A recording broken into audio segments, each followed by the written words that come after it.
Hit it on naturalfarminghawaii.net later if you want to listen to it. I'll also put the slides up there so you can listen to both and look at the slides at the same time and remember the funny jokes that I told tonight. And they'll be, just repeated. Be like, oh, that was funny. So I tonight want to talk about soil foundation, and I hope this is applicable to people that are very experienced in natural farming and also people that are new to natural farming. I know, just by facial recognition, I know a few people are new tonight. So if I go over something and you don't understand, don't worry. This talk goes through many layers and comes back to the same thing all the time. So just hold on to your questions till the end, and I will answer them then. And I can be reached at drake@naturalfarminghawaii.net. If you want to email me.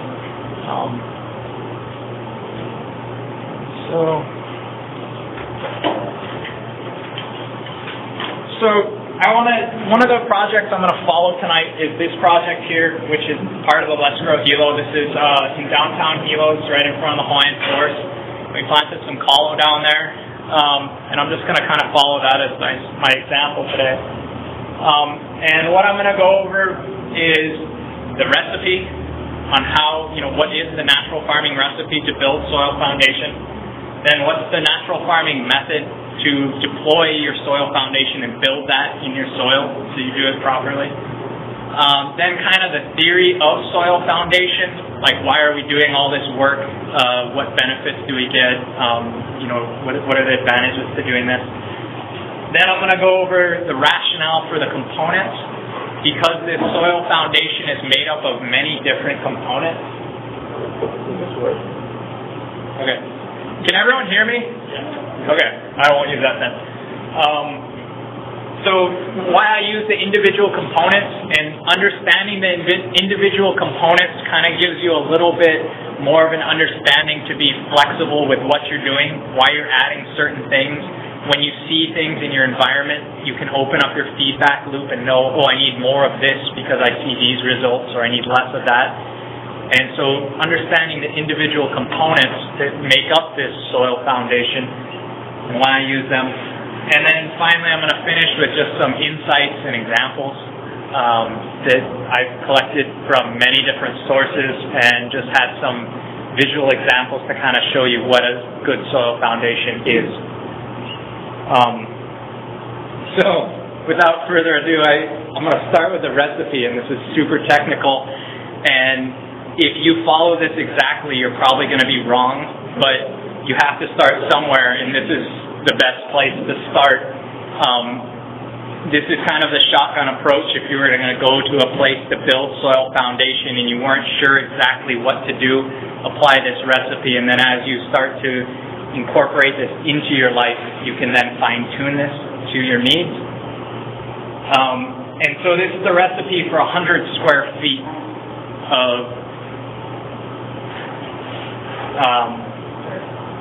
soil. Like say, in 100 square feet is maybe 2 of these tables combined or so. It's not very big of an area.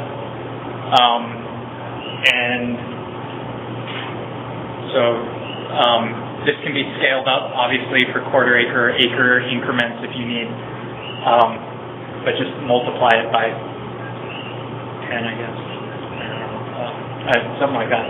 But so the first component is 5 pounds of IMO, and this is IMO 4 that's complete, that's cooled off, it's completely in its ready stage. You can also use IMO number 5, but I'll stick with 4 because it's real simple. I recommend you throw in 2 to 5 pounds of biochar into this. I'll talk about these individual components later, but it's really, biochar will add a lot. It'll add a multiplying effect to what you're doing here. Then there's 15 gallons of oxygenated water, which you can get this from a lot of different ways. The rain actually contains 8% oxygen, so just waiting for it to naturally rain, or doing this while it's rainy, you can get that natural oxygenation. And then this over here, this 4 gallons of natural water, I was going to put like unchlorinated or like, but natural water just sounded to me to be the most encompassing. Just, try not to get it from a spigot that has chlorine in it. Good natural rainwater or good water from a river or something, like just good natural water. And then all of these components here at these different dilutions.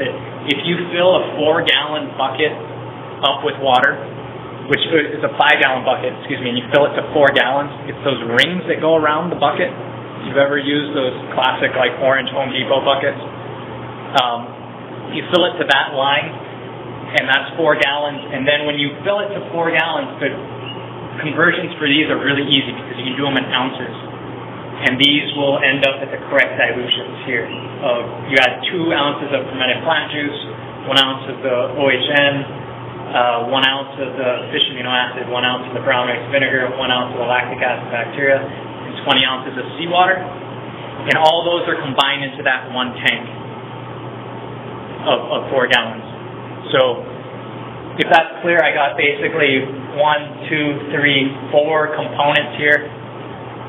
And this one's a compilation of different things into that component. With those 4 things, for the recipe, I'll move on to the method. And this is where it goes into building nice soil foundation. Is it on your, say you want to plant this area here, this table, first thing I would do is get rid of the grass. However you want to do that, that's up to you. I'm not going to really comment on that. There's more or less labor-intensive ways to do it. But once you have that and you have your area that you want to prep this soil now, on week 1, I'll come in with the IMO 4 and the Biochar mixed together, and I'll spread it real over the surface. And you'll get it, sometimes the IMO will be clumpy. Try not to break the clumps smaller than like the tip of your thumb, like the size of a quarter. If it's already powdered, it's fine. But if you leave it kind of a little bit clumpier like that, the colony of microorganisms that are in that chunk tend to work better.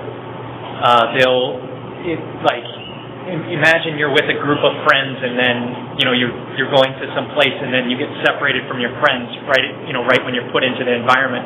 You're probably not going to do as well as if you're in an aggregate with your friends in a group and you go into the environment. So same thing with the microorganisms. If they already have an aggregate structure built, you kind of leave that as you put it out and distribute them. Then once you spread that on your surface, you want to come and water it with your 4-gallon mixture. And the reason I separate the 4-gallon and the 15-gallon is because the 4-gallon has all those different components in it. And so you want to get a real homogeneous, even spreading of this liquid. So if you have a watering can with a big rose that's going to throw the water, the smaller the particulate size of this water, the better off you're going to be. The smaller, the microbes will metabolize it better and start to use it better when it's smaller. And so basically you just water it. Like if I spread on this table, I'd water it so I got a thin layer and everything. My entire watering can of 4 gallons is used up there. Then you want to come back and water with this oxygenated water. And the oxygenated water is really what kind of brings the soil alive. It's kind of the classic reason of why they used to till, because they thought, we're going to get oxygen down into the soil, we're going to bring this all alive.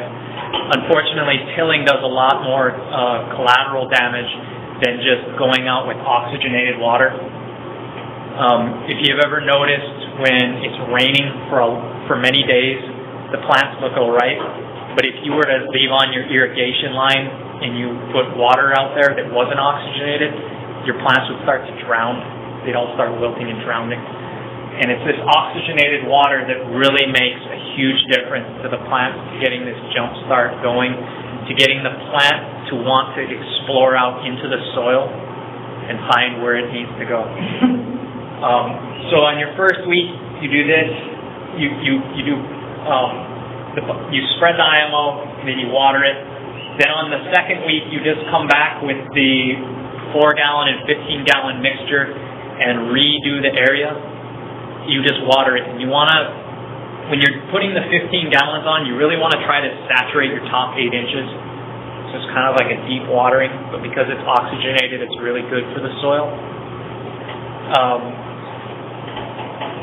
And then if your soil's not that damaged, just week 1 and week 2 are sufficient, and you can skip to this one and plant at the end.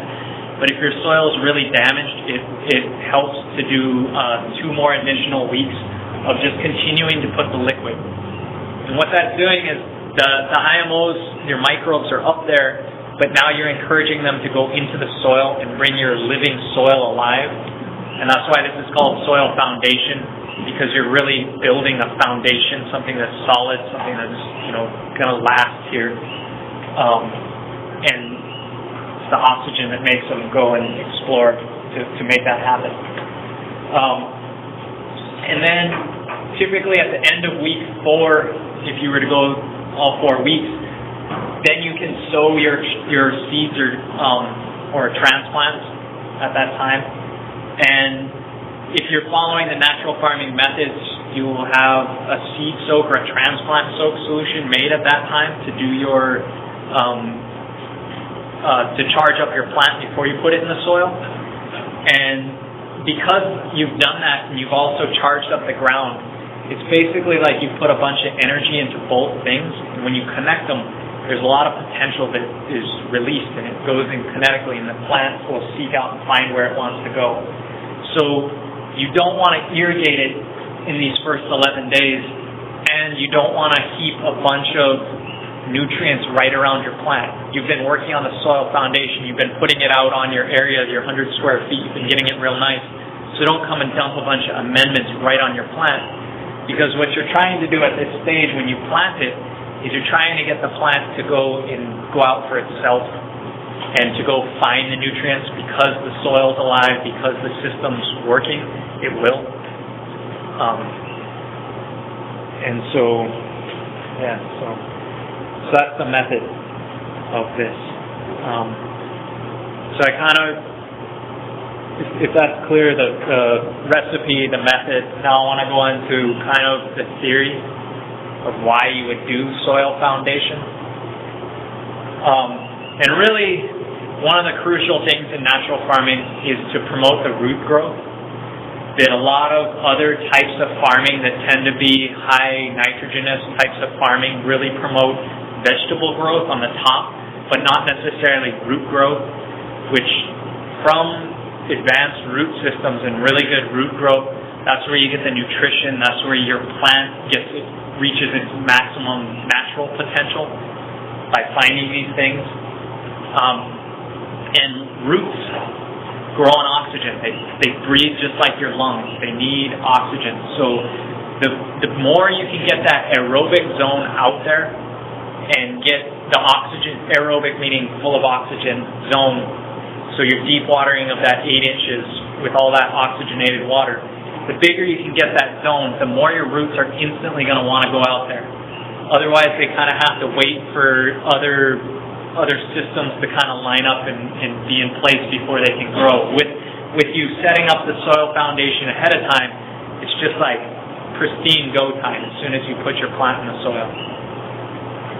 And oxygen being crucial for early growth. The other reason for it is when you do soil foundation, you really promote aerobic microbes in the soil. The aerobic microbes are the good guys doing majority of symbiotic relationships with the plant.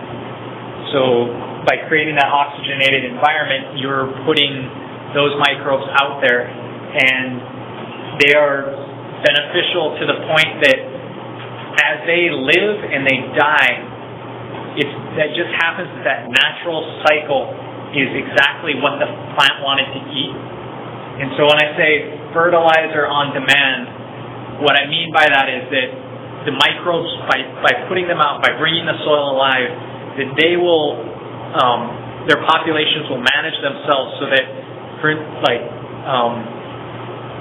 it feeds the plant on demand. Like the plant has a signaling to it versus you going out and throwing a clump of fertilizer at some arbitrary time that you think the plant wants it.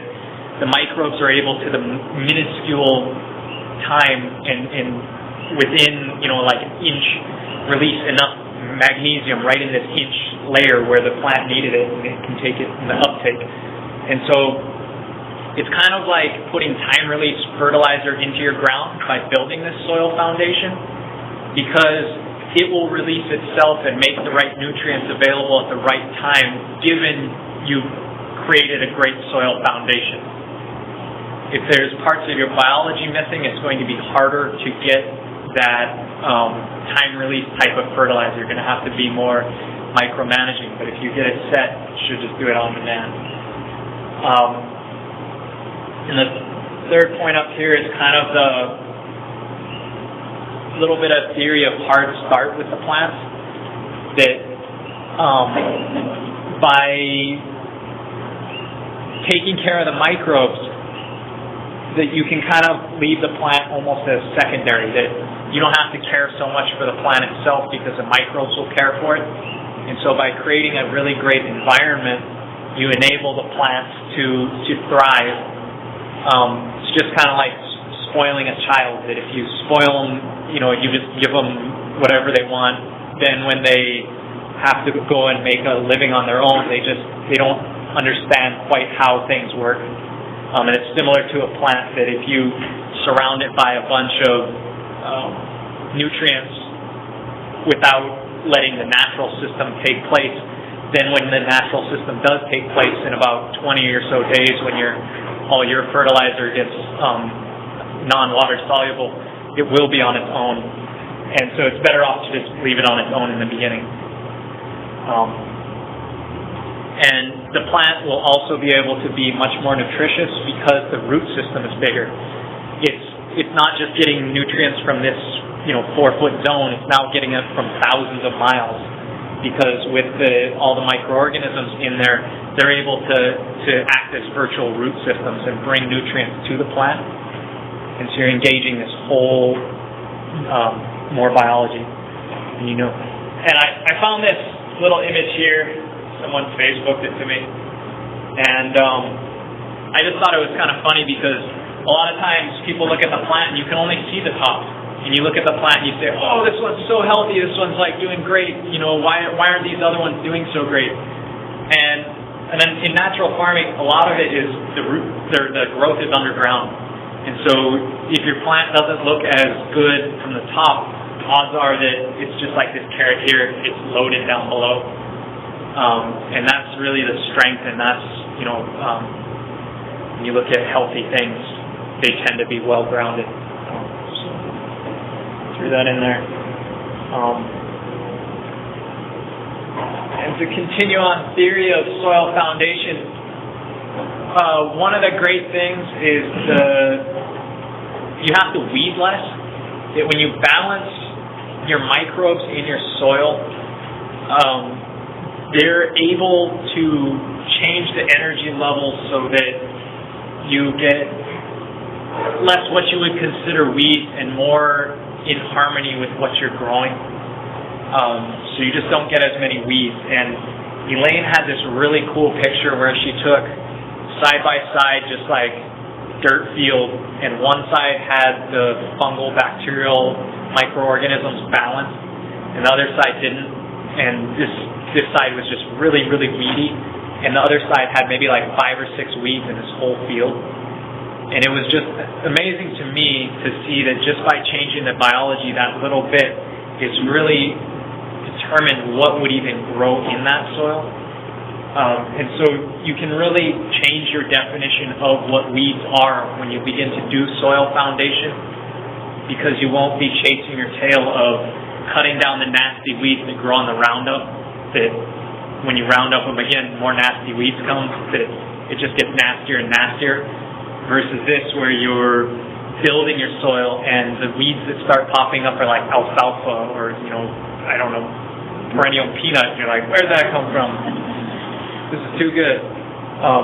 Must be all that soil foundation I did, right? Okay. And I find that when you're looking at soil foundation or pretty much anything, it's easy to think of it as an energy field. If you want to get a kind of holistic picture to what you're doing, if you start to think of it as an energy field, you'll avoid kind of the myopic lenses of chemistry and biology and physics and whatever other science we have that you, well, I guess it's sort of physics, but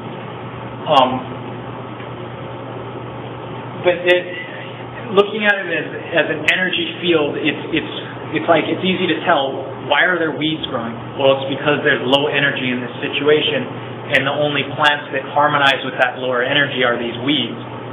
And so until you add more energy via like taking, soil foundation and changing the energy that way, or taking mulch and changing the energy that way, you're still going to remain with those weeds. And so if you look at it that way, it's really clear to see, well, is this action I'm going to take going to raise the energy field or lower the energy field? And that's a really good metric to make the determination of when you're working with soil of what you should be doing. If you just look at it like, there's not enough nitrogen in this soil, you're going to be chasing your tail after nitrogen through the chemical lens.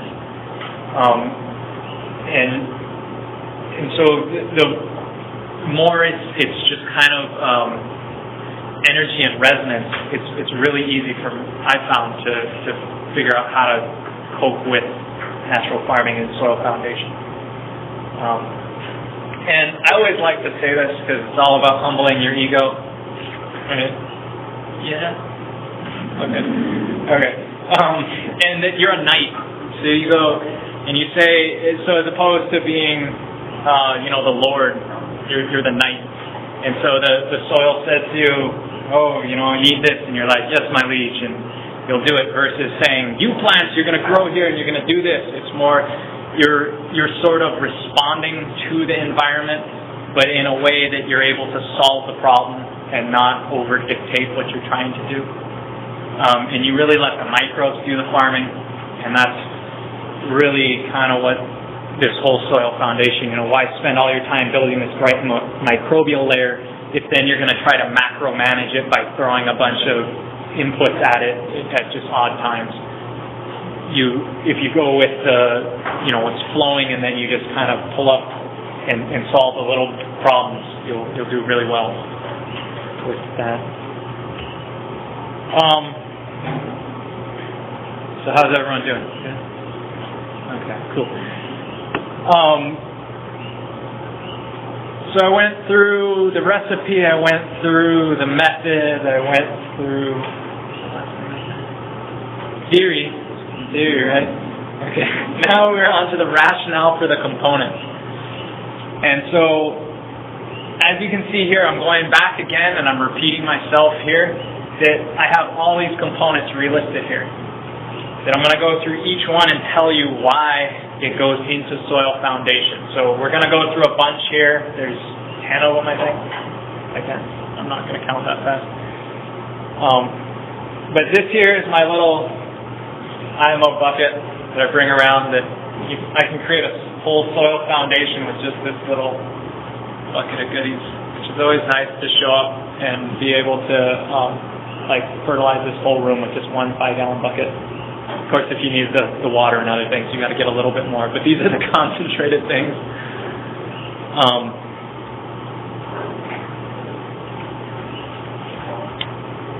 So I'm not going to talk about specifically how to make these recipes because I have to make another presentation like this for each one of these to get the full depth into them. But more what I'm going to do here is talk about them in a brief way and why you would use them. And IMO number 4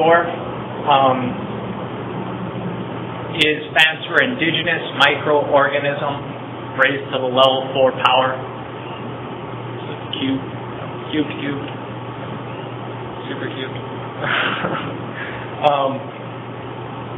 And they provide the advanced workers. So the basic idea you can think of with IMO is that there's some microbes that, pretend this is a little bit of soil or, in land here, that there's microbes, and there are microbes on the table, by the way, even though it's not soil. So I take some of these microbes here, and I make IMO 1, which is kind of like rearing them as you're collecting what's in the environment. It's like collecting the infants. Then you make an IMO 2, which kind of selects them further and makes them through the adult stage. Actually, IMO 2, yeah, it's like you're getting to an adult. IMO 3 is like going to learn a bunch of stuff, and then IMO 4 is like you've learned a bunch of stuff, and then you were given like superpowers because you had all the right nutrients and minerals. And so it'd be kind of like taking a group of you guys from here and sending you off to another planet because you're removing them from the environment, and then you get trained by super smart aliens, and then you're brought back to Earth. And because you look like us, you've been gone for 200 years or a few generations. You look like us, we'll still accept you back in. You're not like crazy deformed looking where we're like, oh no, we'll kill these guys. But you look like us, so we accept you back in. We're friends with you. We can start talking about how good old times where our ancestors were friends together, so we have this great associative relationship. But you're also super, super smart, and you can build things and like everyone else is walking around and you're flying, and you're like, why don't you guys fly? And you're like, they didn't know how. But because this came back, he can teach the other guys that were there how to fly. Maybe not as good as that guy, but really pretty good. And so when you bring these microbes that have been cultured elsewhere in this like super pristine environment, and you bring them back, they kind of supercharge everyone and motivate them, and they act as like these super leaders that really just get everything that's there and catalyze it and get it in gear and get it moving. And that's really why you use IMO 4, and that's why you take it through the full process to get it to IMO 4. Because at that stage, they're advanced workers that are familiar with the area and already adapted to it and just way better. And they go in and they assemble the nutrients that are there into a plant assimilative form, which assimilation is always a fun word to try to spell check because they don't do it very often, I guess, on Firefox or whatever. But what that means is that nutrients are always there. They're in the soil, they just are. But you only want them to be water soluble at a certain point, and that's when the plant needs them. Because if they're water soluble any other time, that means they're washing away. And so what the microbes do is in a microzone, they're able to say, oh, you need barium, and they make it liquid and they send it across osmotically into the plant, and then the plant has it, and it's like, all right, and it gives them sugar, and they're like, yes, we got sugar. So that's basically how that's working. And what you're doing is, again, on the energy field, the second point is always going to relate to the energy field, and you are really, really, really, really positively energizing the energy field when you add microorganisms. And they talk about two types of energy fields, negative and positive energy. Too much of either is bad, but the difference between it is that positive energy is going clockwise and negative energy is going counterclockwise. And when you add a bunch of microorganisms to the ground, your electrical spin of your field starts heading more clockwise. So you're adding positive energy when you add IMOs in. Just that little bit of life and everything, they're able to stir it up, they're able to get it flowing in the right direction, and they're able to transform things that were otherwise stagnant. They now, with that change of energy field, they're able to get them into where they want them to be. The other great thing is that it virtually stretches your roots millions of miles, which millions may be an over-exaggeration. It may only be hundreds of thousands. But that's still way more than your plant was going to grow by itself. And it's like if you go down into my banana patch or something, the entire thing is roots. It's not necessarily a plant, but it's just alive. It's roots. And it's because the microbes are feeding the plant as a virtual root system. These guys are great also because if you've ever read Paul Stamets' book, Mycelia Running, and you open it up, it's either on the first, second, third page, I don't know, right when you get into the book, it's maybe the first picture you see, is of microorganisms in the soil making a Velcro-like contraption so that when a nematode, which is a tiny little worm, tries to come through the soil to get to your plant, it gets stuck in that Velcro and it stops it. And so they're able to suppress larger things of life like nematodes and ciliates, which are kind of in large numbers can be detrimental to an environment. They're able to stop them and to basically tie them up just like Velcro and be like, hey, you guys are staying there, and then recover the system.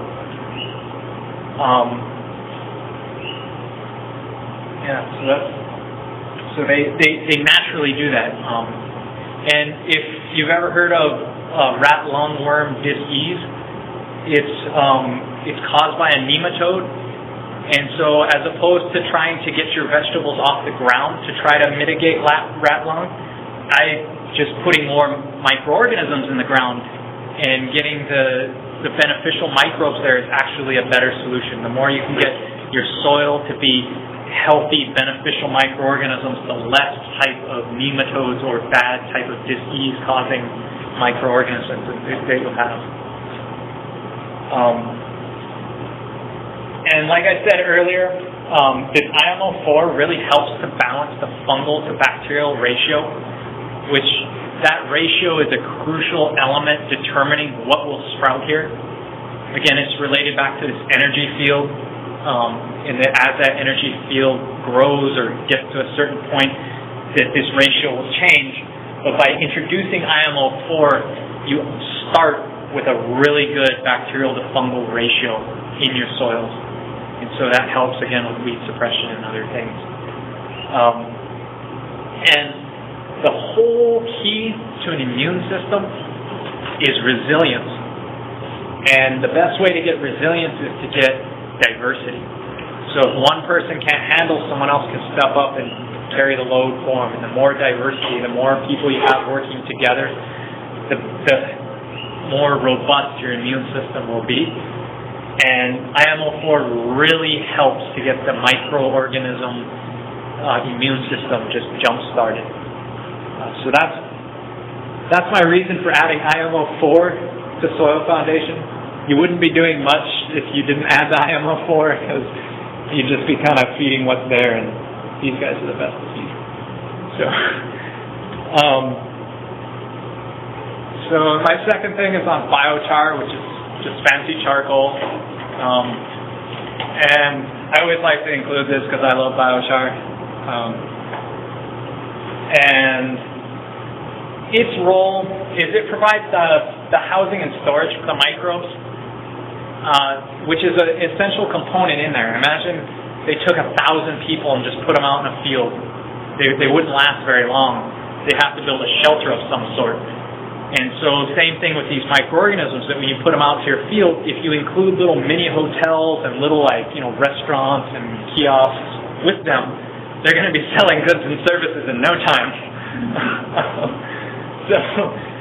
So the biochar really is a stimulus to kind of not only deliver the life, but also deliver the shelter for them and increase their capacity to do work. It really acts as a battery. Like I said, the second one's always going to have to do with an energy field, and it's the battery. More than anything, it's one of the more crucial things to do is to increase that battery. Because if you're always living on the edge of just in time, like, oh, I got this much right now and I can make it, versus if you have an extra storage of it and you say, well, I got this much and I'm making it, but then if anything goes wrong, I also got this much more. You're going to be that much more resilient again to any kind of change in your environment, or to reach homeostasis, you're going to be much better off. And so anytime you can raise that battery and get more energy into your system, which biochar is a huge energy stimulator.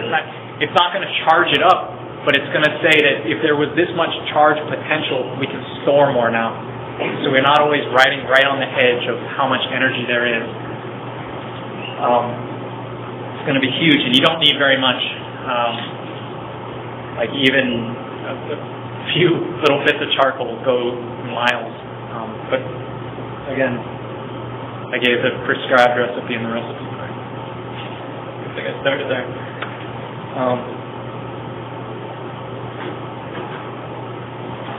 So this next point on the microbes storing toxins, I have this great concept that a diamond is the hardest structure known to man. And I think I may be true with that, like you can scientifically verify that. Just the way the electrons line up and stuff, it makes it in this great solid structure. And different types of carbon do very similar things. There are a bunch of carbon chains, and sometimes they turn into sort of diamond type things. And when you have really good biochar, it enables the microbes to take a toxin and to put it into like a diamond structure. So if there was this element in the soil vibrating around, because all energy is always vibrating, and you're like, oh, well, we don't want, that's too much energy here, we need to lower the energy in that spot. And so they'll take it and they can store it in a diamond, which is like a maximum security prison that's really fun and entertaining and a positive image of that. And they put it in there and it stays there. And then later they can go back and unlock it and bring it back out. But when it was locked into that maximum security prison, now the plant didn't have to uptake it. Because if there was no carbon in the soil, that plant has no other choice. It got to get rid of that toxin somehow. So put it into the plant and take it up, and then when you eat it, you get that toxin. And it's still not in its diamond prison. It's still bouncing around in you and causing all kinds of havoc and doing its thing. So when you can tie it up in the soil and get that energy field to stay there and get it to it's really a positive energy field, you're going to get less toxins in your food. And they do it all with the charcoal and different forms of carbon. But when you make biochar or a charcoal, it's much better than an organic type of carbon. It's just been transformed by heat. And, like, a diamond's made by heat and pressure, right? And so when you add heat into wood and you burn it, you also change its molecular structure. You don't have to add a ton of pressure to make it actually a diamond. But when you add that heat, you change its structure. Then just a piece of wood falling, like a tree falling, also carbon, but it doesn't have that heat and pressure applied to it to make it that maximum security prison to do this. So biochar, forest burn, the natural process happens. It smolders at the bottom. That's how real good biochar is made. Smoldering is a big part of it. And so it's always this happens in nature. So I'm not just like trying to sell biochar, even though I'd like to sell biochar. And also, one of my favorite things is that it eliminates the need for irrigation. That if you do it properly, you don't need to irrigate, because every night when the moisture, when the temperature hits a certain level, the moisture in the air is unlocked and it comes out. And just enough, just like I was saying, the microbes die at the right rate to feed the plant. It's going to release just enough water out of the atmosphere that they're going to tie it up. And if you have the biochar, the microbes will take that excess moisture and store it in the biochar. And it acts as like a water reservoir that later when the plant's like, oh, I'm kind of thirsty, they can give it in as much as it needs, not where you come and dump 10 gallons more than it needed and kind of drowned it. It can get exactly, oh, I just wanted 1 cup of this. So refreshing. And because if someone tried to feed me that from over there, man, it wouldn't work, right? But if I had my own and I have my biochar, I got my own little cup here, I got the right amount. So very similar idea here. It eliminates my need to go over there and get more sugarcane juice. And more than anything, carbon, good carbon, which is biochar, sort of carbon here, lets plants go to their full potential. If you've ever seen a picture of a side-by-side that Josiah's done a bunch where he got one test plot with biochar and one without, and you see the one with biochar, it's like 3-4 times the size, it looks way better, it's all healthy and good. It's not that plant grew better, it's that the other one couldn't grow as good. what you're seeing is not a miracle. What you're seeing is its natural full expression of it reaching its potential because it doesn't have all these toxins in it because they're tied up in the soil. And the plant doesn't have to put these toxins in and then build some weird component around it to like make it a mutant. It's beautiful and it lives in this pure, clean environment, and it lets plants reach their full potential and their full nutrition and everything. And I'm sold. Okay, so that's why I included it in soil foundation, because it's that good. So I'm going to talk about some fermented plant juice here. You'll notice this first one is always provides, except for the last one didn't say provides, but this one provides the food to the microbes. And so in these simplistic terms, you can think of it as adding more food, which is again more energy to the system, which is going to increase this the potential there. But really, it has some other attributes. But if you just think of it as food, that's really why I'm adding it to my soil foundation. It raises the energy level.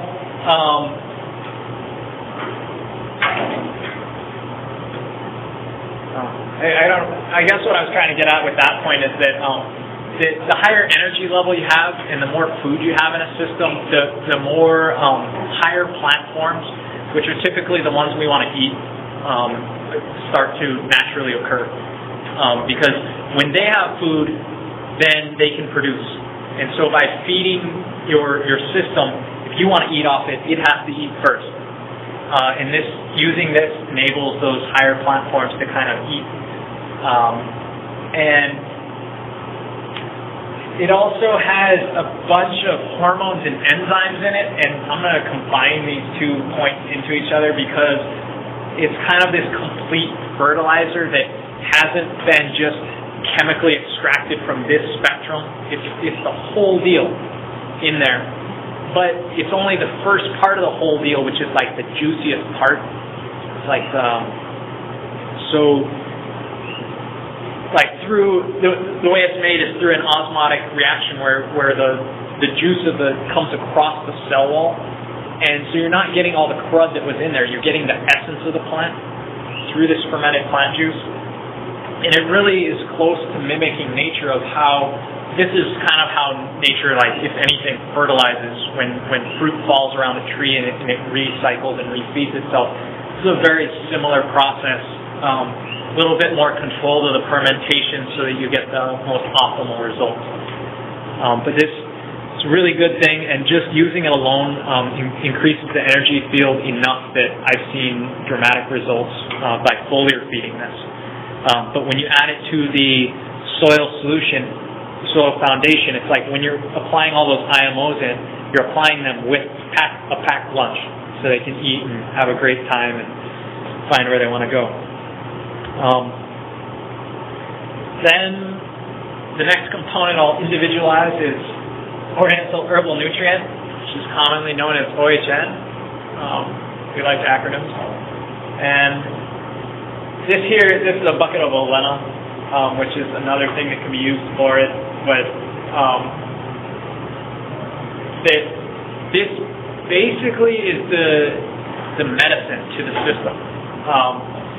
That if if you're a wild man like me, you go camping without a first aid kit. But most people bring a first aid kit or at least a Band-Aid of some sort, or duct tape, I don't know. But it's always a good idea if you go on a crazy adventure to bring some medicine with you. I actually travel with OHN in my bag always. Like it's good if I ever feel sick or anything, I have it with me. And from what I can discern, I mean, I'm just scratching the surface of this stuff. It's really magical stuff it's some of the oldest medicine in Chinese healing herbs and Oriental healing herbs that are like from ancient wisdom. So there's like tomes and tomes on this. But in the most brief way, what I can say it does for the soil foundation is it stimulates aerobic microbes and it suppresses anaerobic microbes. And that being its biggest factor, that you're trying again to increase the aerobic layer where your roots can get oxygen. So the more aerobic microbes you have in that zone, the happier and healthier that soil is going to be. And sometimes when you're down, you need to suppress a little bit of anaerobic microbes. They're kind of always present, and they're there for good reason, and you don't want to kill them all. Even thinking of killing them is kind of a weird idea. You don't want to displace them all. But this helps. And also a lot of the things in there, like the ginger and the cinnamon, they're invigorating. And it brings this rapidity to the system that, I don't know, can't think of any good example that's worth saying here, but it really stimulates the system. It kind of gets, like ginger gets your heart beating a little faster in a good way, gets a little bit more blood flowing through you. And that's the same thing that in the beginning when you're doing this soil foundation, you kind of want to stimulate and boost the system a little bit. And the OHN really helps to do this. So not only as a medicine, but also as a stimulator. And kind of just when you put it in, it's like, okay guys, go. Like, do your thing. That's good stuff. So this is probably my favorite ingredient. Anyway, biochar is, sorry. This is my second favorite ingredient. I kind of like the smell. That's really what it is, I think. It's addicted. But the fish amino acid provides the building material. So, and this is sort of similar to the fermented plant juice, which provided the food. And to a certain extent, that also provides building material, and to a certain extent, this also provides food. But I like to think of this more as the building material. That, okay, they brought a bunch of us here, and now they give us a bunch of lumber and nails and skill saws and instructions.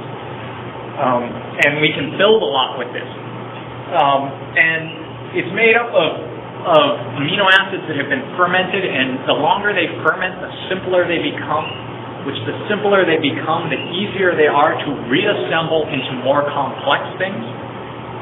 And amino acids are the building block of life. That's what DNA is. It's a bunch of amino acids. That's what your RNA transforms and makes weird little proteins that go around, which proteins are from amino acids. And this is how a cell operates. It makes these little automatons out of amino acids. And its nitrogenous forms are very close to how they are in nature. And what I mean by that is like in plant available forms in nature. Like there's nitrogen all around us, obviously. There's like 76% of it in the air. It's pushing against you at 18 pounds per square inch. But we're not using that nitrogen. But this nitrogen here can be used that way.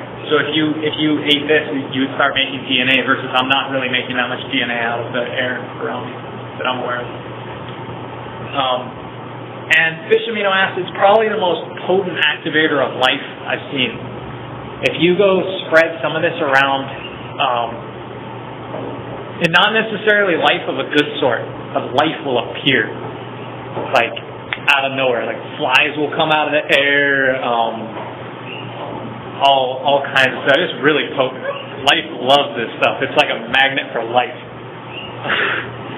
So when we're building soil foundation, that's what we want to do. Is we rapidly want our microbes to find their home in the soil, and so by giving them a lot of fish amino acid, they're able to quickly go through a few generations, homogenize, find out what they want. And we're not over nitrogening them where they kind of would get sick. All right, so I know it's a long list. How's everyone doing? All right, blank stares. All right, I'm going with it then.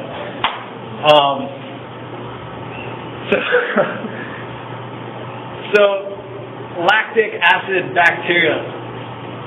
This is again one of my favorite ingredients.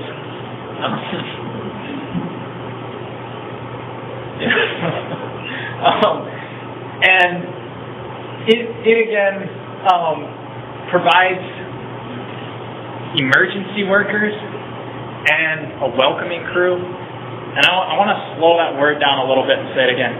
So emergence C. So when things are emerging, like I like to think of emergency as a new emergence, it's a new face of things. It's not something to panic about. It's just like something new is coming. Let's be ready for it. And so in this emergency, as they go in, they're really able to help people in this new transition. That as you're going from soil that you've just removed the grass and now you're trying to build soil foundation, when you add the lactobacillus, lactic acid bacteria, also as they're called, in there, they're cool. They're already they're like, oh, we got this, no problem.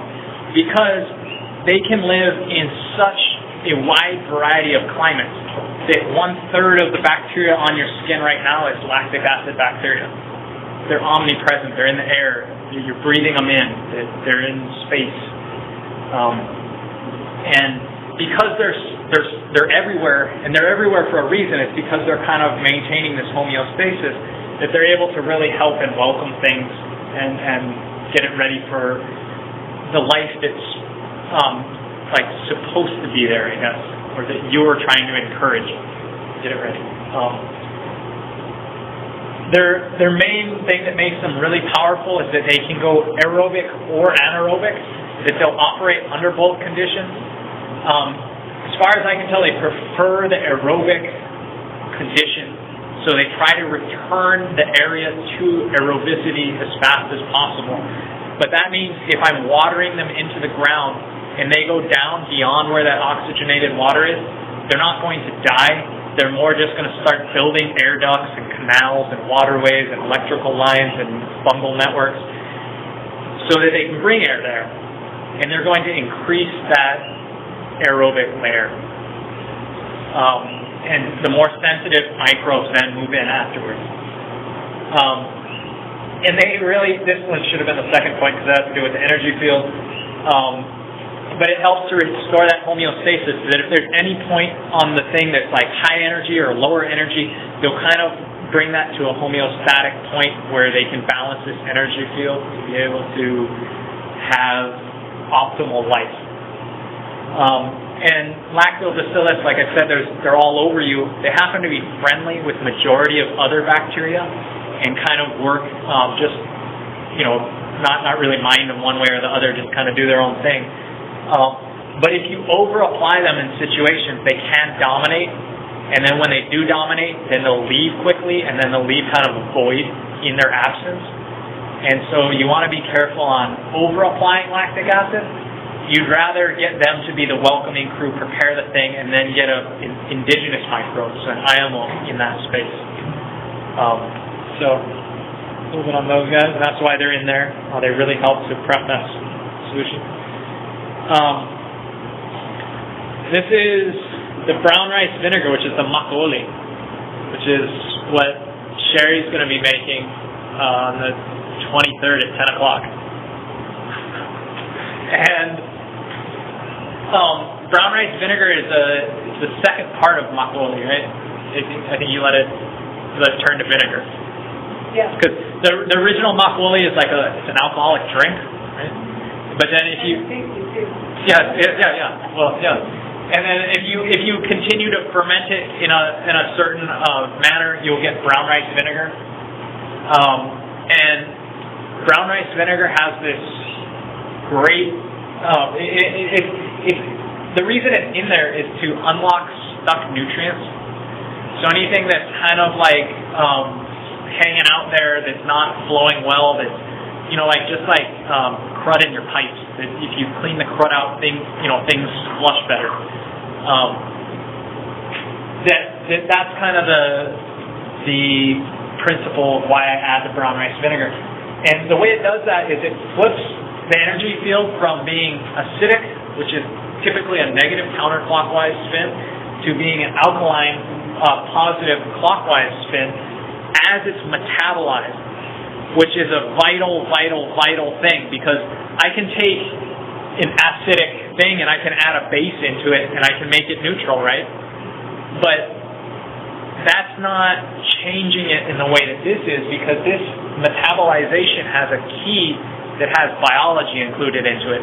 So it's not that I'm just mixing two chemicals together and creating a neutral or changing the pH some way. I'm actually, as it's metabolized, the organism itself is releasing these things. So it's happening at the very small microcellular level. And that's where a majority of your nutrients get stuck, because they're actually like getting an enema or something. Like, never done it, but I bet a bunch of stuff would come out, and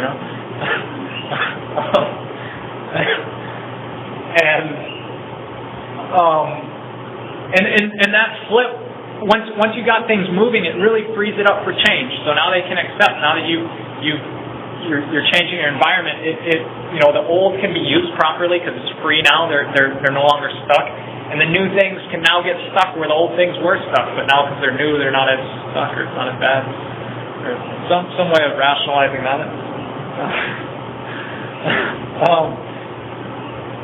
And it's a big stimulus. So that's why it's used. It's in addition to the OH channel kind of stimulating the environment, this BRB also kind of stimulates and provides vigor.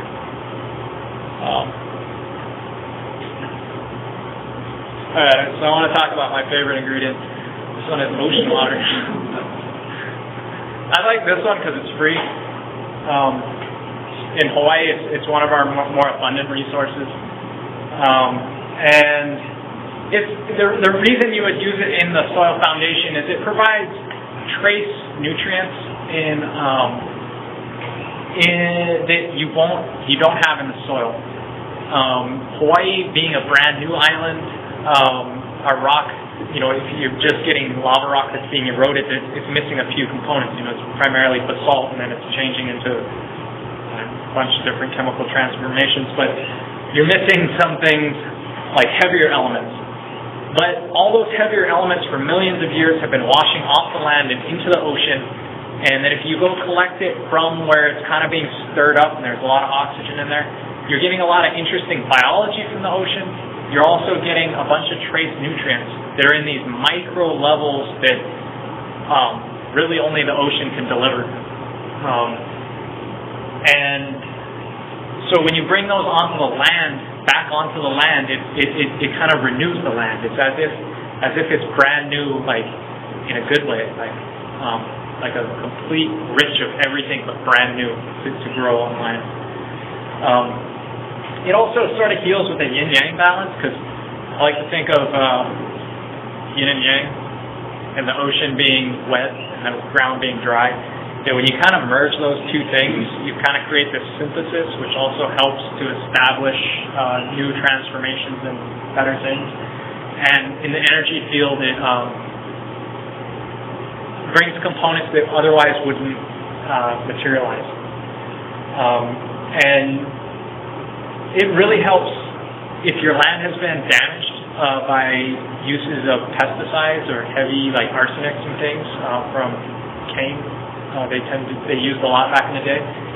It really helps to kind of mitigate that oversaturation and restore homeostasis. So that's why it's used. And also, if you notice, there's 20 ounces of it in there, and when you use the ocean water at that dilution ratio, you're not over-salting the land. When you go to get an IV, it's saline solution. They don't put straight water into you, they put saline. And just like this, when you take salt water and you put it onto the land at these light dilutions, it's a little bit saline, but it's the same salinity as the plant. And so you're not over-salting it. It's actually able to take it up as is, and the salt, sodium, whatever it is, could probably be beneficial in most cases.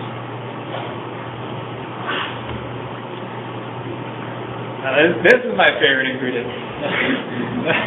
I took this picture a while ago, but anyone recognize this?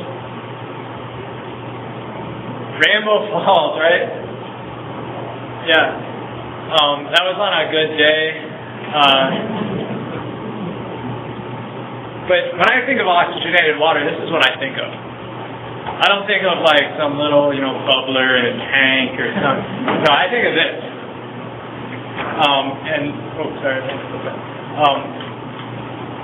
And if you went and gathered that water there, I bet you it's like probably 8%, maybe 10% oxygen right there. That much because it's gone over a few falls and it's really turbulent there. So you'll have a lot of oxygen there.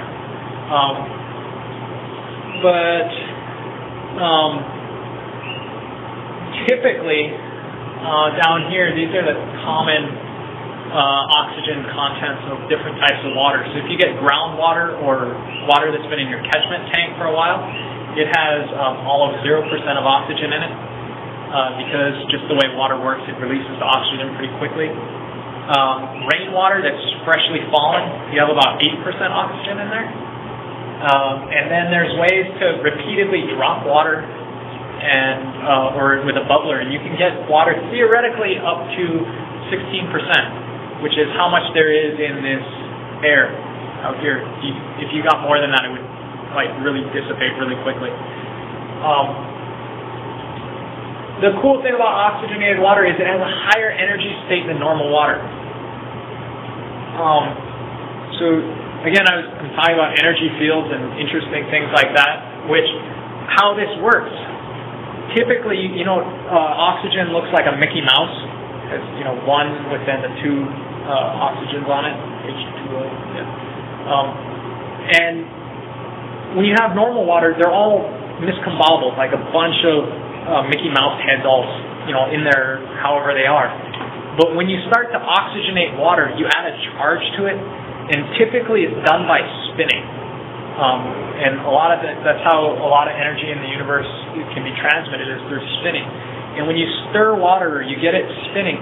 What happens is these molecules, which were any old shape, they all start to line up, and they all start to face each other. And when that alignment happens, you get where the oxygens and the hydrogen and all that is bonded, and it becomes almost like a solid, which again has a higher energy state than water or than a liquid. You go liquid, solid, gas. I don't know how that goes, but anyway, you have a higher energy state, which this thing can hold more energy. Then when it can hold more energy, you're able to add the nutrients into it better, and that you'll get this thing which is called a colloid, which means that your particulate size is extremely small. That it's almost like you have a solution, which means something dissolved in something else, but you don't have a solution because they're insoluble, things we're working with, but they're held in this water suspension, in a colloid suspension, which the molecules are so small that it makes it really easy for the microbes to get the minerals or the nutrients out of the oxygenated water in the liquid. Helps it go through the cell wall better because it's smaller. It helps all kinds of great things like that.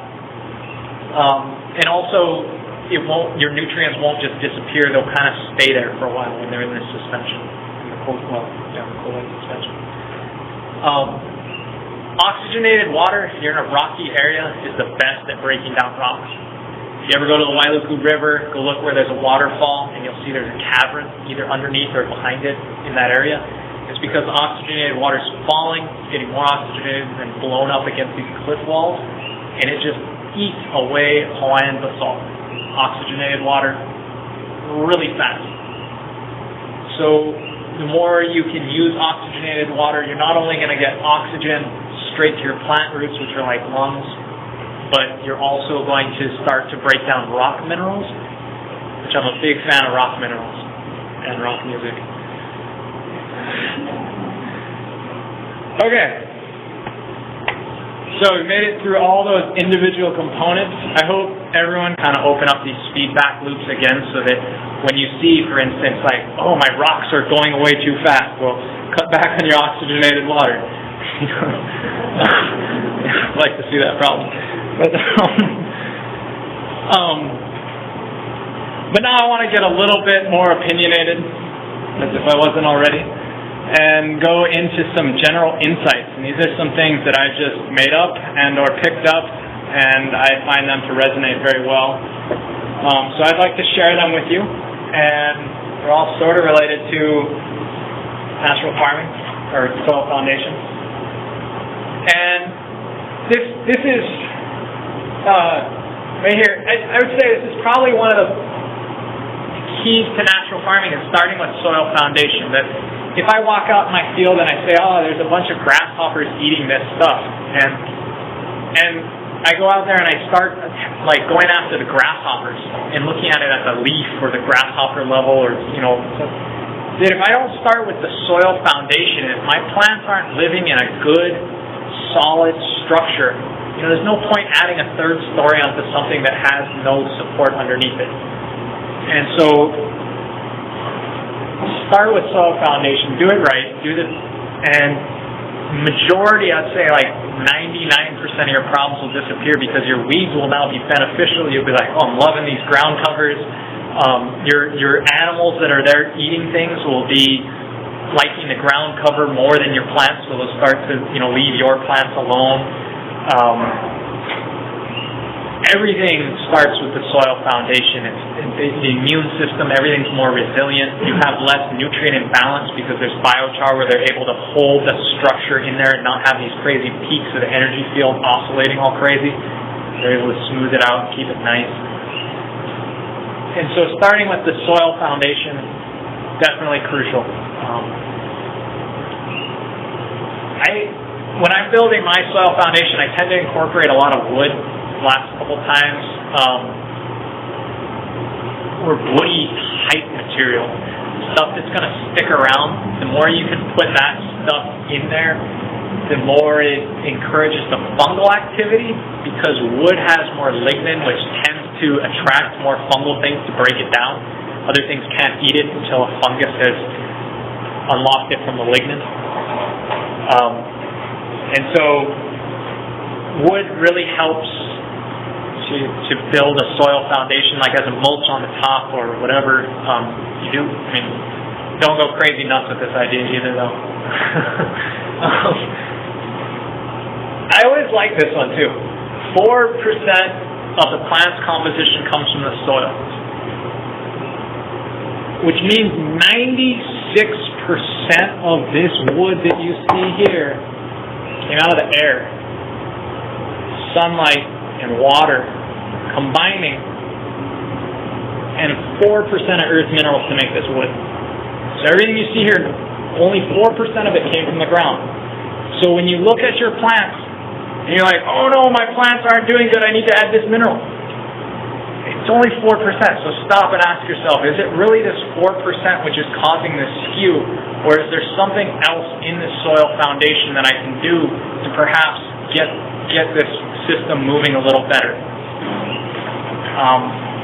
And so it kind of like a little weight off my shoulders, knowing only 4% of it's earth minerals, and having to do with balances and imbalances. And it's very important, and that 4% makes a lot of difference on how it's assembled, but it is, again, only 4%.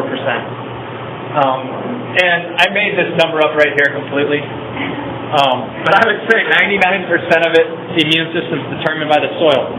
That if you're trying to get an immune system from other means, it's not the immune system comes from the soil. Even with us humans, our health is really dependent on our environment. If you're sleeping in a thing with a bunch of pollutants around you, and you don't have like a good soil type of environment, you'll get sick way easier than if you're living in like a nice clean carbon area. All right, and so those were the things that I kind of made up. But I want to talk a little bit about things that I got from Gil here, and I like his ideas. He used pretty basic, simple things, but and I'll read this directly out there, but where there's food, there will be life.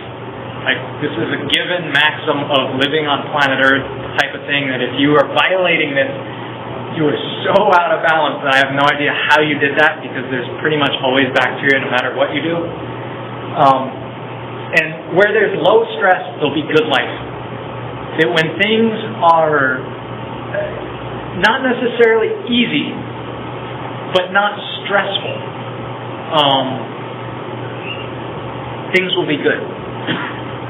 So, and if things get too easy, it can bring up stress too, which is an interesting idea. But there'll be good life where there's low stress. And when the stress rises, the good life becomes the food. And this is the whole trick, and the whole part of it is that it's all about, like I was talking about this energy field, but you can almost relate that energy field to a stress field. You can say, oh, when there's a big battery, we can tolerate a lot of stress because we got a lot of biochar in there, so we can take a lot of stress. Then the good life will be like have a chance to deal with it. But if they're right on the edge and the stress rises and then like they run out of fermented plant juice, or they're like, oh no, we got to eat these IMOs, and so they're hungry, they got to eat. Life is just this kind of perpetual cycle of the healthy one making it better for healthier ones to come out until they get too stressed. And so it's all about mitigating the stress. So in the soil foundation, again, you think of the energy field, you think, how much is this going to stress my field when you do certain interactions? It's a really good way to look at it. And I also kind of like this idea. This is a little bit more mystical, but it's talking like you want to grow a plant, right? Well, there's 100 different ways to grow that plant, and it kind of the journey that you take to grow that plant. So, like the methods I take and use to get that plant to the end result, it matters. But it doesn't matter so much that I'm going to change the destination. That if I do things a little bit differently here, I'm not going to grow all of a sudden, like I plant a banana and it's going to turn into a strawberry plant. Like I'm still going to get the banana, but the quality of getting that banana may be better or worse. And I kind of like this idea here that on soil foundation that there's a bunch of different ways to do it. Like you want to remove the grass, or you want to, do I don't know what you want to do, but there's a bunch of different ways to do it. You can get a tractor, you can get your shovel, but at the end of the day, you got the thing, and it's the quality of it that if you feel good about it and you manage to lower the stress on yourself or your environment, then I would say you did it right. But that's up to each individual to find for that. And one of his main points was a lot of times he would say, "What do you think?" But really, what he's trying to say is, "What do you feel you know is correct?" I believe. And like I said again, if you know you want to get to that end destination, like you want to get good soil foundation, as long as you keep that as your focus, you will get it. But having at least, or I guess having one way to do it is better than having no way at all.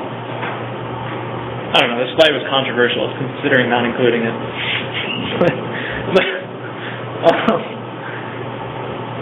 So, this guy, Leon Ridzon, he's an author of a book called The Carbon Connection. I'm reading The Carbon Cycle right now. Two great books. They're both out of print, a little bit hard to get, but well worth it. But understanding carbon is fundamental to farming. And if you've heard the way I've been talking tonight, I've really been talking kind of from this perspective. I've been using a lot of these ideas in here. As they really, really add to my natural farming knowledge and really help me to see things in the light that makes sense to me. And that, you hear NPK, but where was carbon? Really not mentioned here. And the carbon, like I said, it's this full potential food that when I'm talking about the full potential of that plant reaching it, the plants have the nutrition, but it's about having an environment so they can mitigate the amount of toxins that they're passing along to really give it to rise to advanced life forms. That you can eat food that's not full potential food, but you'll never get to your full advancement of your life form if you're not eating the food that's clean and that has the right nutrients and components. And carbon is a huge, huge, huge part of that. Most air filters, carbon filters, most water filters, carbon filters. That carbon is the filter and the cleaner of the earth, and that it has to be good carbon. And I really like his definition of a toxin. and this is the one I've been using when I talk about toxins this evening, this is what I was implying here, is that it's anything present in an environment in quantities greater to make life flourish or facilitate the production of life. I almost had it correct. And so that means if you got this great bag of nutrients and you throw it out in too much quantity, that life only needed 2%, but you put 90%, even though it's great, good stuff, it's a toxin now. And so your environment, there's two modes. It's either in production mode or it's in protection mode. Production, protection. And when you dump a toxin out there, if it was in production mode, it has to go into protection mode to get that down to a non-toxic level before it can then re-emerge back into production level. And so any toxins you put out there to get that back to a productive level, it actually burns up your good carbon when you add too many toxins. And it lowers your overall battery. This battery and the energy that I was talking about, I mean, I've kind of like danced around it this evening, but it's really, this is a big part of it that that's going to help keep the energy field strong. And I mentioned this before, but I'll mention it again, that, you know, when people go to do soil foundation, I read this great book. It's on Google Books. It's free. It's called Bread from Stones. It's written in like 18-something. Right when Justice von Liebig, which is the guy who invented chemical fertilizer, came out, this guy wrote this book, and he was like, no, don't do it. But the basic idea is that plants are around a lot longer than animals. And so when you think of how do I feed this plant, you should probably go to the rocks or the minerals and things that have been around longer than thinking, oh, should I go and put this manure on there? And the concept that I understand it as is that basically your plant it needs to fill this gap with the nutrient. And that if you add manure, it's like taking a bunch of little pieces and putting them in that gap. And you fill the gap and the plant grows and you know, it's a new day. But if you took rock minerals and you had good, healthy rock mineral into that section, it would be one piece that would fit in there. It would be a nice bridge that would be really strong. And if you think about a lot of little pieces and you punch it versus one big, strong, rigid piece and you punch it, the one with one piece is always going to be stronger. I mean, you look up here at this beam across here and it's one solid piece. They didn't use a bunch of little pieces to build this structure.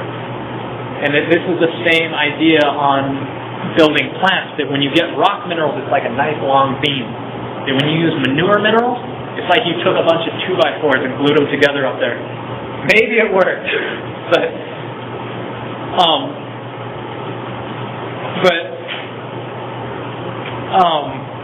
these are just based off observations that he's had, that basically where there's like lots of glacier mineral water, you have like really strong mountainous people, but where you have people that are just recycling manures back onto their fields, they're kind of like lazy, like they don't want to do much and they don't look as healthy as these other people.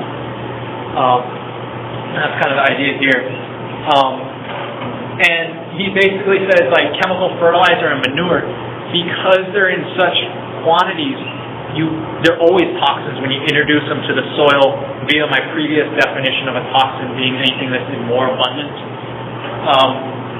And you never see heaps of manure. Like you never see a manure lagoon in nature.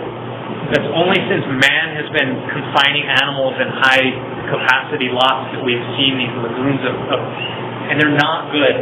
You know, typically if an animal goes in the bushes, it's a small event. Like there's one pile there, and it's like nature, it can handle that because there's not like a whole heap of it, and so it can process it. And you naturally have some pretty nasty microbes in your gut, which are specifically designed to break down once you've released them as waste. And that's why you get E. coli and nasty things. It's because they're in your bowels, and they're there to break it down. When you get huge concentrations that are very unnatural, that's when E. coli can get out of hand. And so it has a place. But there, and you'll notice this is something the dude, Polyface Farms, anyone know his name? Joe Salatin was talking about. He's like, I always move my animals. He moves them every day. Why? Because grazers move on to mitigate their exposure to pasture, or to pathogens, worms, and disease. That if you keep an animal confined, it knows it's supposed to move on. It knows it's not supposed to be eating grass fertilized by its own waste. It knows herd animals keep moving constantly, always moving, because they're trying to get away from their waste. They're not just sitting there thinking, oh man, look at these vegetables I'm going to grow. I'm going to, just sit right here. They're like, no, they're getting out of there. And so this is my prodding to get it, manure is not the best idea. So if you are going to use manure, though, processing it with worms or compost before you introduce it to your soil, especially your growing area, it works. Worms are designed to go through that manure. They have special microorganisms in their gut that only live in their gut that is specifically designed to deal with that type of waste. So processing it with like red wiggler type worms is a great way to turn manure into gold. And Elaine Ingham came, talked to us. I got to sit and listen. And I had a lot of insights from that talk, but I wanted to share these few with you here. Basically, when I say beneficial microorganisms, they tend to be aerobic. There's some anaerobes that are useful, and they all have a use. But typically the anaerobes are used to clean up the dead aerobic ones. So beneficial ones, the ones you want to be breeding, the ones you want to be propagating in your microbes, the ones you want to be propagating in your soil foundation are aerobic microbes. So that means they need oxygen or access to oxygen always. If you cut that off, they start producing alcohol. Alcohol invites bad guys. Which I had this point here that anaerobes actually produce alcohol. When you create a bunch of alcohol, guess what shows up? A bunch of ruffians. They all start causing havoc. So the key is to keep it aerobic and keep the alcohol away. The aerobic microbes actually create vinegars, which, like alcohols, will water solubilize minerals. But the vinegars do it in a way that the pH is in harmony with life. That it's in a range that life can accept, which I'm not exactly sure what those numbers are. I didn't listen to that closely. But that the vinegars are good water solubilizing things, but they typically come from aerobic microbes. And she really stressed that the bacteria to fungus ratio is one of the fundamentals. She's primarily working with compost, which I feel that Master Cho's bokashi is a superior tool to working with the compost the way she does. But that in her research and in her things, that primarily what she's concerned about is the biology of what's in there, and particularly the ratio of biology of fungus to bacteria. That she'll go with a slide, look at each one, count them in a certain area, and figure out, okay, what is living here and what's making this environment good. And it really determines what naturally wants to grow. If you ever notice you round up some area, almost always those same type of weeds come in. You can tell where it's been round up because it's those same kind of nasty weeds that grow there. And this would go to the same thing that if you go to a healthy soil, you're going to look and you're going to see these same types of cover crops there. You're going to see these healthy, typically nitrogen-fixing and or getting bigger to shrub type of plants starting to emerge. And you're going to be able to tell naturally what this ratio is by just looking at the plants that are growing. And it just has to do, again, this goes to the energy field that certain plants won't even sprout. That there are 40,000 ohia seeds per square inch in Hawaii, but why aren't there ohias everywhere? It's because the energy field isn't congruent yet because of these fields in addition to other components. And I thought this is one of the main things that kind of took, like Master Cho, he comes at this, his mentors are God, the Bible, and his masters. And So he's coming at this from a very spiritual sense, and Elaine's coming at this from a very scientific sense. And she mentioned this point that in the root zone of your plant, like imagine this is a root in the soil, that right around the root zone, the plant simulates baking bread, because it feeds that bread to those microbes, and the microbes are like, thanks for the bread, and they deliver whatever nutrient the plant wanted. So they're going out into the soil and grabbing calcium and bringing it to the plant, and they're baking them bread. It's just like how we like bread and donuts and stuff like that. They do too. And that this is why I believe that using the bokashi, using mill run to make your IMO4 is one of the best things. And I think this is why Master Cho is so successful with using either the rice brand that they use in Korea or the wheat brand that we're using here. And it's because it is just like you're baking bread. And why not grow them in exactly what they want? You're trying to cultivate these types that like the bread, that are the beneficial, the aerobic. Why not cultivate them in that same thing? And it really has to do with that, the mill run and sugars and yeast and bread. Delicious. And also like your idea of that, it's really the microbe's ability to just-in-time water solubilize things. That, like I said, it's only 4% are earth minerals, but they're everywhere and they're all there all the time. But it's really that it can be water solubilized when you need it. That if there's a bunch of something available today and I don't need it today, it doesn't do the plant much good because it can't store them in the same ways. I mean, it's all stored in the biochar. The biochar is the storage device. So the plant can't take a bunch right now. It has to stay in the biochar. But it's about getting it out of the biochar at the right time. And this is really why the microbes are so effective in the soil foundation, because they're able to just in time say, oh, I need this much now, and it's like, boom, it's delivered. And they're like, thanks for the bread.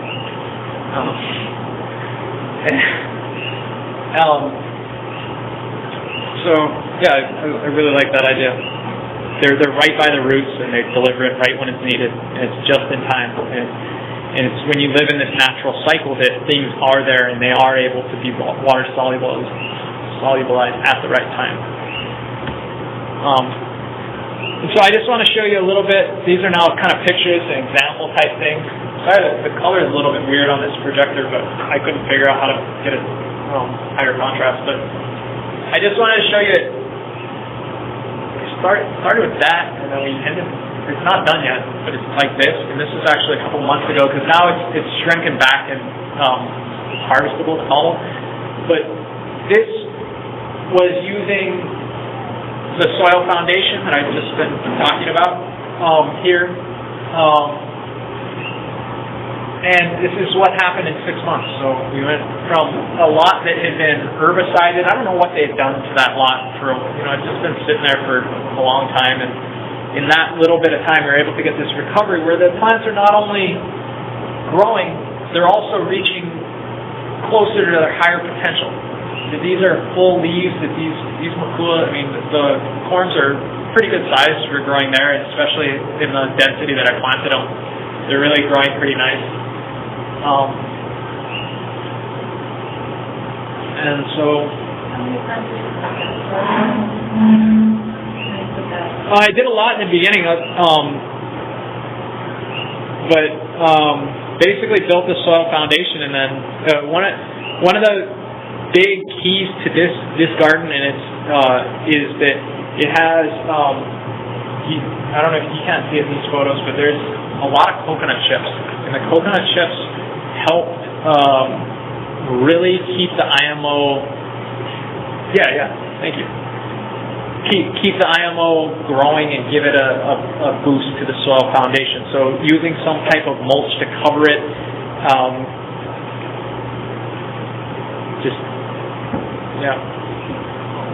don't know where I was going to go with that.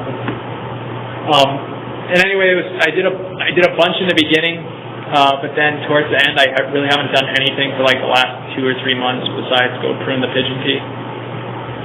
And if you know, on this side, well, there's a bunch of pigeon pea planted that I continually go and chop and drop and continually add more organic matter to the system. but that with the soil foundation starting from the beginning, that it's basically self-sufficient. It's creating all of its own fertilizer from there. That I'm just, like I said, it's an energy field. So if you continually just let it do its thing, you kind of have to add a little energy in to get energy out, and that's what the pigeon pea and that is for. The majority is coming, 96% is coming out of the air. And I wanted to show you this is what like commercial situation in Korea looked like. The photo on the left is the #1 natural farmer in Korea. And if you look at his field, he has this wonderful lush cover crop underneath. Stands up, does its thing. He's done the soil foundation. This is probably 5 or 6 years running from this photo from when he's done it.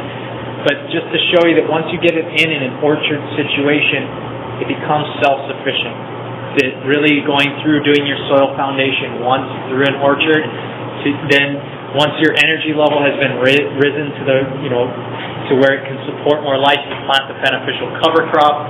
It really does its thing and takes off. And this guy does next to nothing now in terms of adding fertility. It's naturally occurring. And then I wanted to show you, and he follows Master Cho to the T, and he just went with it. These guys here, I don't think they're following Master Cho to the T because they're using plastic along their soils, which is something that he would probably encourage you not to do. But this is just to show you that when you go to do it, like I said on Gil's deal, it's like, you want to grow strawberries. It's like, your journey to get there. Do you put a nice cover crop in, or do you put plastic? And, what are you trying to get out? What quality of journey do you want to have to getting your strawberries at the end? And these guys here are interested in making money, and they're making a lot of it.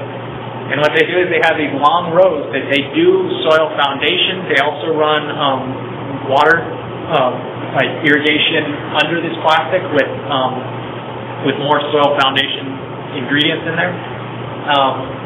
But you can easily cover it with plastic. But he did the soil foundation first, then he's doing his farming method on top of it. That's the idea. And I just wanted to show you a few more examples. But again, like majority of guys, are going with the plastic underneath to grow it because look at the production they're getting and they don't have any issues. Yes, they did the soil foundation, so they still have amazingly good crops coming out. But soil foundation doesn't just mean, it's a pretty open definition. And again here, I wanted to just show you this. This is an apple orchard, just to kind of bring contrast to that persimmon orchard that we saw where the guy was following it to the T. He had that nice beneficial cover and everything was kind of self-sufficient, whereas these guys are more trying to hack the method. They got some mylar down. They don't necessarily have the world's best cover under their crops. It's kind of just patchy grass. And they may be able to do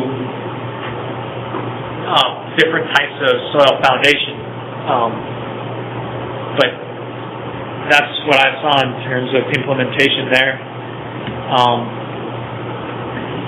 So I'm pretty much done with my talk tonight. Again, we went over the recipe, told you about the method, told you about a little bit of theory, had a little too many things in there. All the components, we enumerated them all, went through them, and I gave you some insights and examples. And this last example I want to show you here this is work my dad did, which this is mowed grass on either side, and then a soil foundation done here where the preps have been put in, and then it was covered by a gliricidia, which is a really fast-growing legume tree. And after the soil foundation's been done in this row, just chop and drop on top, and this bed, I forget what it's growing now, but it's doing really well. And so that's just an example of us doing it here. And so if you want, tomorrow, like I said, make that 4 o'clock. I put 4:30 some places and 4 other places. But 4 o'clock in front of the Crest building. If you want more information, there's Elaine Ingram's talk and a few other things on naturalfarminghawaii.net. Spending some time with nature is always a great way. Just see what you can see and learn. I mean, just look at the bugs crawling around and see what they're doing. And are there any questions, Colonel? Have you tried to find the brown biochar?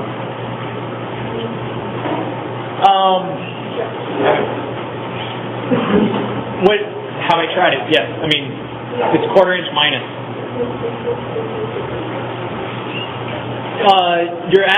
The advantage of not completely powdered biochar is that the structures, the roots will grow in there and they'll hold nutrients better. I think it's just like when I was talking about the microbes and deploying the IMO4, that you want to leave them kind of chunked.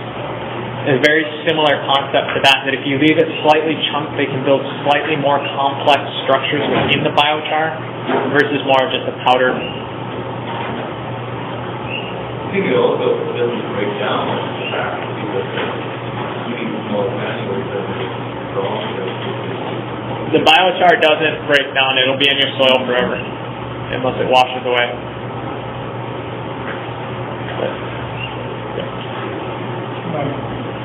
When it comes to making biochar and also putting wood in the substrate, and is there any type of wood? So the different kinds of trees that are better or worse for this purpose? Harder wood's going to last longer. Softer wood will. Good or not? Do you want it to break down?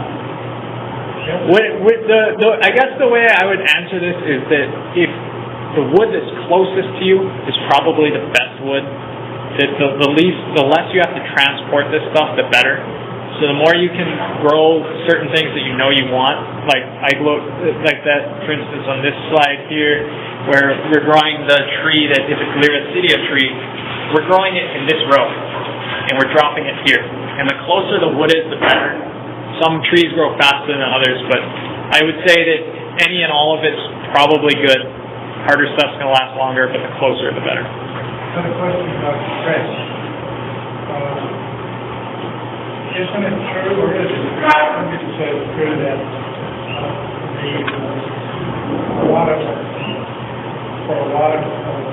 fruit trees,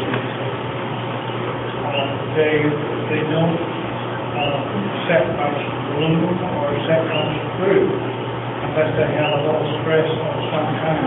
Much water, little water. Of course, when it comes to lychee, there are all kinds of theories about the type of stress them to make fruit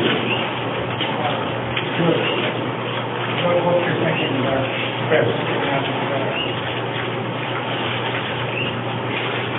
Well, like if you're going to girdle a lychee, that's different than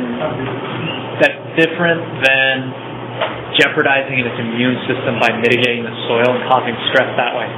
So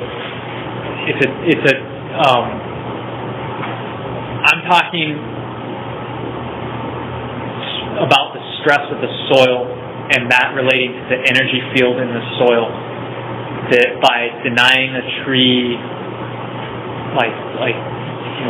cutting into its Cambrian layer to stop it, it's a different type of stress. So stress by pruning or girdling is different than soil stress. And specifically here I'm talking about soil stress. Yes, sir. Do you apply in your foundation the IMO4 mixed with Biochar?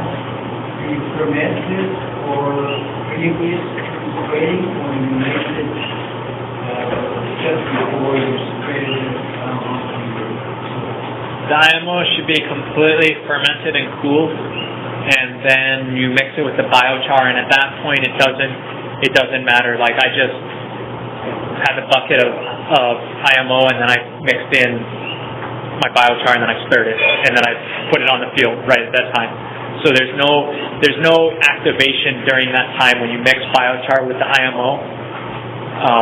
They may move into the biochar a little bit, but it's not going to change very much.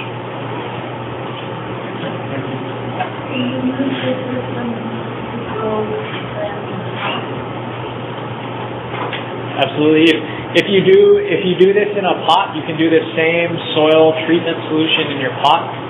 It'll work. It won't be as like if you do it in nature with no boundaries on the plant, you're going to get more interaction with more of the system. But within it'll create like a little microcosm in your system that it will activate. Another question. I'm wondering how I could create my own oxygenated water. I have a gravity flow water filter. Now, if I took some of that water and put it in a blender, it would go like this. Would that water be enough? Yeah. That's probably the most creative way I've heard to make oxygenated water. I like that. The classic, and the way I've been doing it recently is just a biodynamic method of you stir it 9 times clockwise, 9 times counterclockwise, and just continually reverse that. And I just did soil foundation on my little garden that I'm starting, and I had 3 buckets of water, and I would go stir one, stir the next, and then I'd go counterclockwise through them all. And I stirred them all for about 10 minutes. And you'll notice that about 10 to 15 minutes of stirring water, which may seem like crazy, which is what I thought about biodynamics when I first heard of it, but the properties of the water change. You'll physically see the water start to behave differently. And just by stirring the water, and just by changing the energy field, it'll behave differently. So I like that because I just like to see the emergence as I'm stirring it.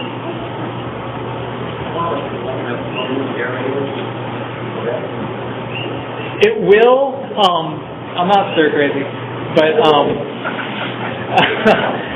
but I like to think like aquarium aerator. I think of like guppies. I like to think of hornets. I like to think of like oxygenating water. If you use a small little air bubbler with a small air stone, like you're just not like it's not as effective. It almost does, and because you can't get the particle size very small, when you're actually stirring the water, it folds on top of itself, and you'll hear it sucking the air in, and it gurgles, and it actually like pulls and draws air into it. As well as carbon and nitrogen and a bunch of other things that are in the air get drawn in when you do it via that method. If you just have a bubbler, the air is going up and then it's popping out, and so it depends.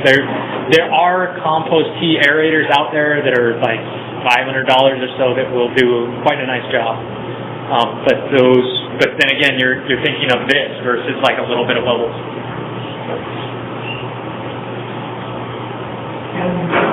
Soil foundation that's created, you do it once, or you repeat it in the cycle? So to do the soil foundation, typically it's done once and then it's no-till after that. So you can, any time you want to, like in an orchard situation, do it once. And if the following year you feel that you're not up to where you want to be, do it again. The following year you feel you're not, do it again. But as soon as you feel that you're at where you're at and you're happy, you don't need to continually do this. This is sort of one of the great things about natural farming is that it builds on itself year after year. So the work you've done this year, you can build on next year, as opposed to other farming where it's like you're kind of starting over at square one each time. This is built. So the more you build and the more great carbon and the more microorganisms and the more diversity and the more organic matter that system's naturally creating, the more you can take your hands off. But that's up to each individual, and it depends on how much you disturb your soil when you're harvesting things. Like for instance, if you're digging up sweet potatoes, you're going to dig up all your soil, and you may want to do the soil foundation after that 4 weeks before you plant your next crop. But if you're doing something like lettuce, where you're just cutting the tops and you're leaving the roots in the ground and you're not disturbing the bed, then maybe you can sow your next soil foundation, or without going through the soil foundation step. There are other ways to just directly feed your plant.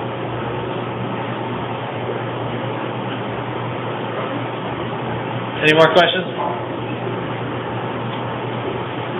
Well, I'd like to thank you all for sitting here so patiently.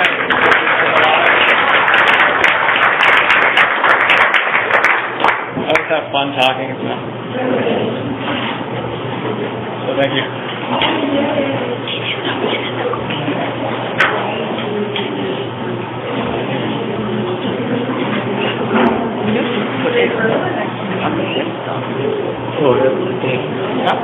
You want the presentation? Yeah.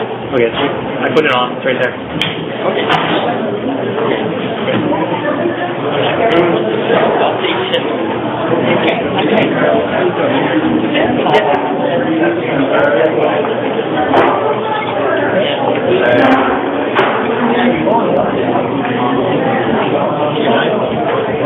I don't know if you can see it. No, I did. I thought it was turning on the light. I should have turned it on.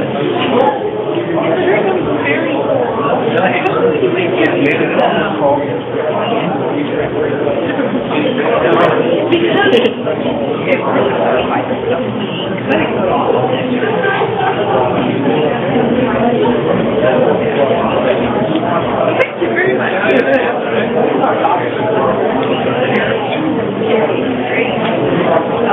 So we're going to do this for the first one.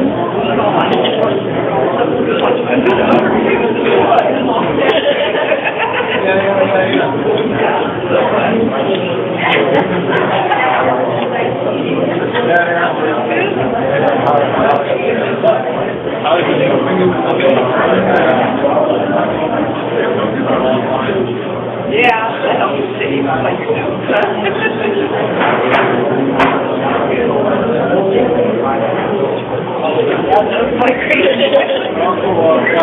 Anyways, let me turn this off. I'll put it on the internet too.